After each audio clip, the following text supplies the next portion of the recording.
hate when that shit happens, man. Like, when I'm in the middle of a spirit, don't fucking call me, man.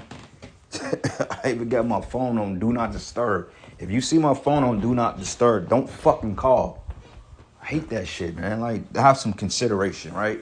And because the funny part about it is, with these phones, even though you have Do Not Disturb, it still brings the call through anyway.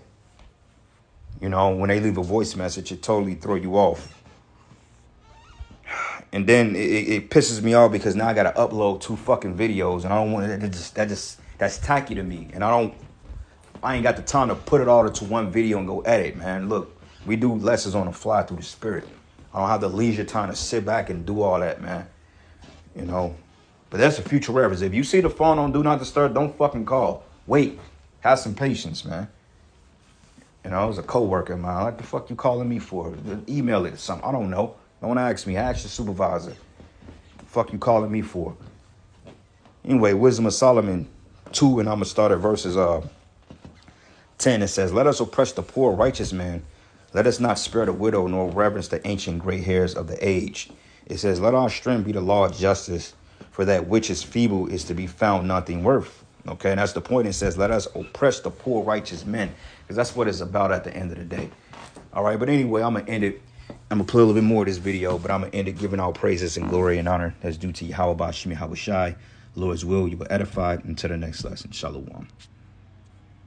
Able to see things from far away or even look into the past. And we know, of course, things like the Neuralink are trademarking words like telepathy and telekinesis. We know that the government has dabbled in remote viewing, in fact, mastered remote viewing, but these are things they want you to think are works of fiction. So Palantir is owned by Peter Thiel.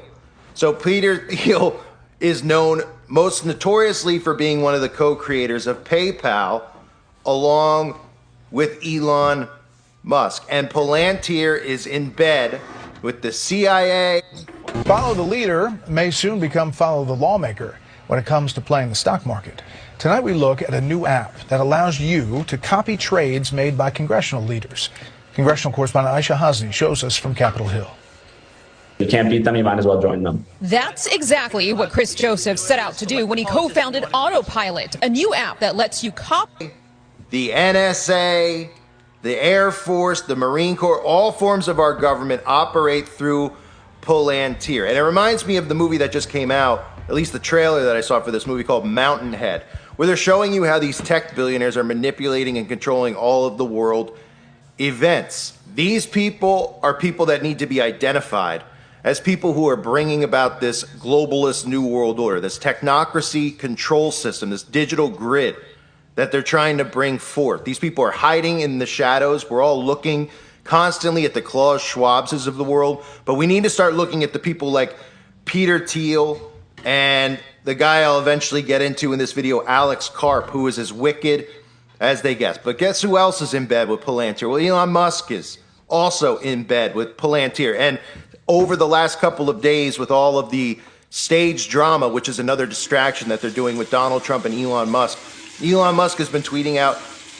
that he has a new political vision for America called the American Party, which is really technocracy in disguise. The people have spoken. A new political party is needed in America to represent the 80% in the middle. And there aren't 80% in the middle. We all know that many of these sheeple are sucked into the left-right paradigm, and it's essential to pull them out, to make them realize that they're creating all of this noise and all of these psyops to keep us divided. It's the oldest motto in the book, divide and conquer. And that's the purpose that the left-right paradigm serves. They're tearing down the government because they're keeping the people divided and creating psyops to make the people want change. And it's all about a technocracy. Now, I want to play this clip of Peter Thiel talking, where he talks about how technology is an incredible alternative to politics. And people are going to think that's a good idea and a good thing, because obviously politics are a nightmare. Obviously, the politicians have gone out of their way over the last couple of years to make everyone hate all politicians on either side of the aisle for the most part. That's been done by design so that people eventually say, you know what?